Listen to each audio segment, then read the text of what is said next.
a sign this morning, a 777 on a license plate, which for me is an angel sign of like love being sent from your loved ones on the other side.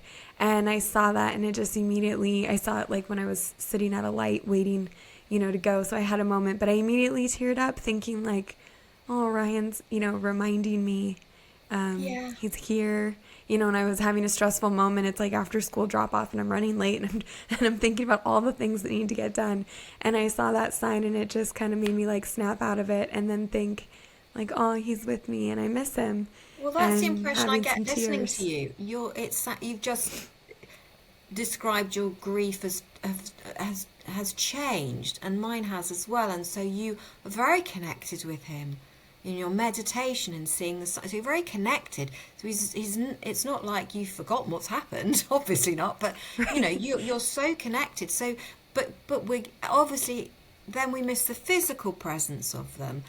But that expression, death ends a life, not a relationship, is so true, and never more so than the mother child bond, because that is eternal. That's an eternal bond that we have. And you've just described it brilliantly, going, oh, you've sort of been saying, oh, I don't know if I'm grieving anymore or enough or whatever you're saying. And actually I'm hearing you going, but you're connecting with him all the time.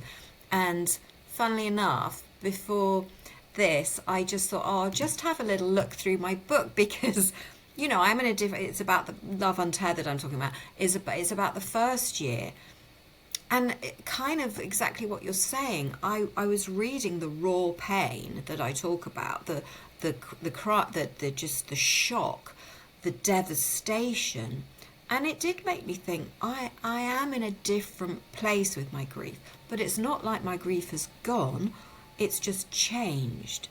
And the more, as you've just described, we're able to keep the connection and can, spiritually feel their presence and have a spiritual or a non-physical relationship with them, then the easier it is, because it's some comfort, isn't it? It is some comfort.